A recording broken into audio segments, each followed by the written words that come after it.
everybody. It's me, Nate, aka Devil Dog, and I'm back with another review. This time I'm reviewing a movie. I know it's feast or famine on my channel, and stuff is dropping like hotcakes, so I had to do a movie review for the just released Hulu original Prey.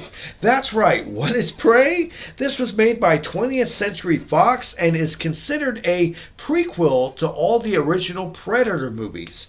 Honestly, it's actually quite intriguing. I don't think it's on any other platform other than Hulu at the moment, so I think that's the only way you can see this, and it's kind of a shame. This could have used a theatrical release, even though it does have some issues I'll discuss. Now, this just launched on Friday, August 5th, 2022 on Hulu. And it's quite an interesting film.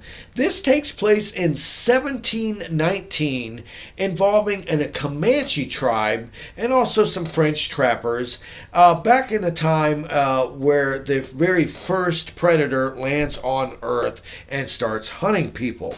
So the best way to describe this is almost like a prehistoric predator. While he still has a lot of technical gadgets and stuff, it's not as high tech as what you're used to seeing. He still has his laser scope, and he can still shoot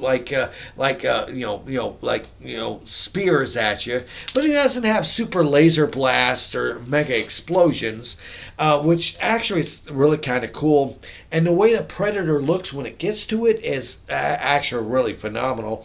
And it pretty much all settles around a character known as Naru, a woman who is a member of this Comanche tribe that you got to think the men are considered the warriors, while the women are considered to be like the gatherers and healers. And she ends up wanting to be a hunter.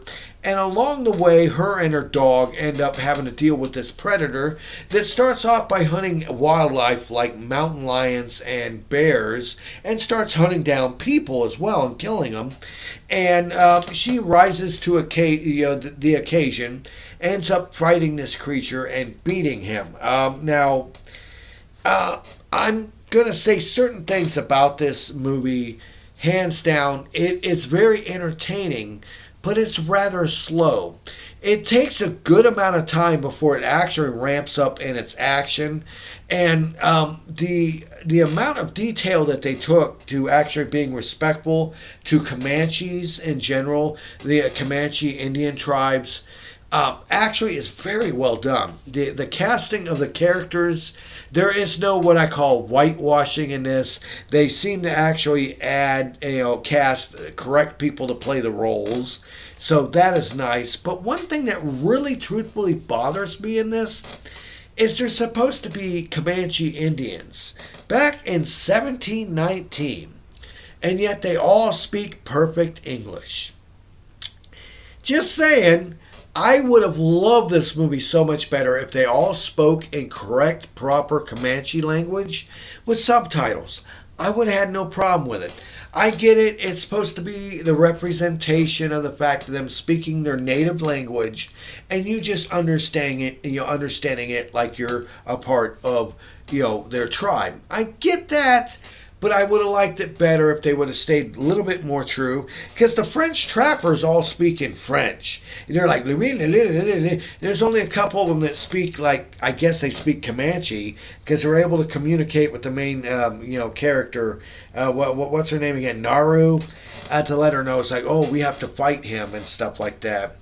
And, the first a little bit of the movie is just setting up the character development of how the main characters don't want her to be a part of the team because she's a woman.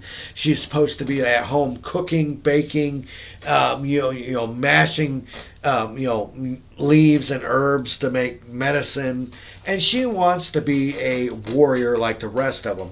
And it's not until the rest of the movie where it picks up and stuff starts happening where it gets actually really, really decent. Visually, this is shot. It's beautiful. I'm not sure where they filmed this, but it's absolutely beautiful. I have heard that the same guy that filmed Clover Lane or whatever it is, 1313 Clover Lane or whatever it is, actually filmed this, and he does a really good job. Now, as the story progresses, naturally she evolves as a character. She's got like an axe where she's trying to hunt like bunny rabbits, and she's not good at it. And as she progresses, she figures out how to tie a rope to it to where she can like throw the axe and bring it back like a quick return. And she does evolve as a good character. Honestly, Naru is actually a decent character in this. Her brother's kind of a douchebag, but it makes sense why he is. Now, the other thing is it does focus heavily on a lot of CGI in terms of the animals. And I get why, because you can't really film with animals. It can be kind of dangerous, especially with bears and stuff.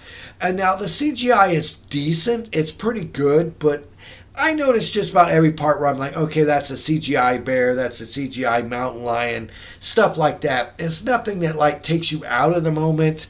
But it's stuff, especially with the animation. The animation when they're moving, it seems a little off. And other than that, it doesn't destroy the movie, but it's something that I have to say, like, in this day and age, you're still saying you can't just, like, use real animals for this. I mean, honestly, hands down, the best part of this movie has to be the prehistoric predator. The way he looks, where he has a skull for a mask and everything, honestly, he is totally badass. I absolutely love the character. They should have went a little bit deeper in explaining what was going on with the ship that started at the beginning of the movie that drops him off. Is it an automated ship? Are there people on there? I'm not sure. It's like they drop him off. And, honestly, at the end, when, spoilers, I'm going to say spoilers at this point, but honestly, at the end, you kind of figure this out. She's able to defeat the Predator in a rather clever way. The medication, like the herbs and stuff she's collected throughout the movie, when she gives it to people, it makes them feel like they're really cold. And we all know from all the other Predator movies that if you put mud on you or something to mask your heat signature, the predators can't see you. So she figured out if she eats her herbs, it makes her body temperature cool down to where the predator can't see her, which helps her be able to defeat him and cut his head off and beat him.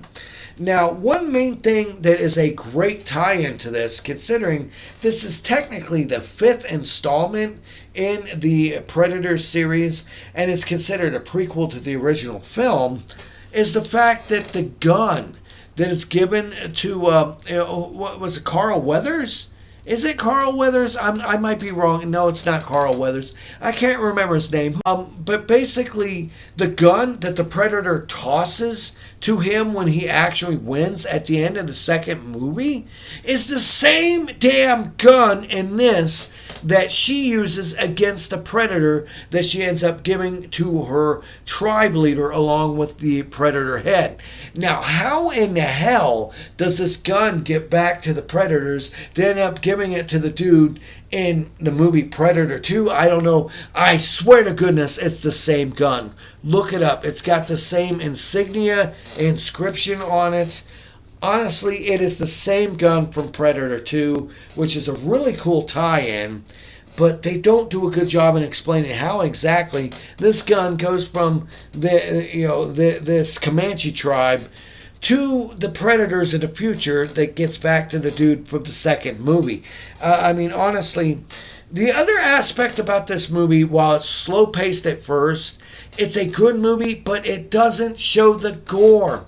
There's so many scenes where they're cutting people's heads off and cutting them in half, and they show it either blurry from away or you don't get to see the gore.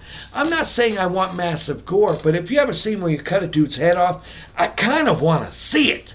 So there are so many scenes in this where they could have used gore, and they just didn't. And it just kind of like bothers me on that fact. Honestly. But in the end, other than the fact that it starts off a slow-paced movie, it does a very good job of respectfully showing the Comanche tribes back in the 1719s and the first predator that comes down there to attack them. And all in all, it is actually a really good, entertaining movie. If you can just get past the first 30 minutes or so of it, which is establishing the character, once it gets into it, it's actually a very good movie. I love the Predator in this, the way he acts. the fact that he hasn't evolved yet with his technology and everything. He still has this net that crushes people. He still has like a shield. He's still got a spear, and he's still got like this laser blast, but instead of a laser cannon, it shoots like these steel bolts, which is really friggin' cool. But honestly, if you have Hulu, I can definitely recommend to watch Prey. Check it out. I guarantee you it is a really good Predator movie. It's better than the last Predator movie that we got in theaters. That one was a joke. Do I think it's as good as the first Predator? No. I think it's a little bit, maybe a little bit better than Predator 2. Nowhere near as good as Predator 1. Predator 1, hands down, is the best movie in the whole series, I think. This one's barely a little bit better than Predator 2. But in the end, I can definitely recommend that you check it out if you have Hulu. This was Nate, aka Devil Dog. I want to thank each and every single one of you for watching these videos. Please leave in the comments below if you've checked this out on Hulu yet. If you have Hulu, do you have plans of checking this movie out? And if you have, what you think about this film. Make sure to go to my video where I'm giving away a PlayStation 5 or an Xbox Series X. Just watch the video and follow the directions for your chance to enter absolutely free. And remember, I always end my videos by saying, have fun, play hard, and remember, people, the devil is in the details. Peace out until next time.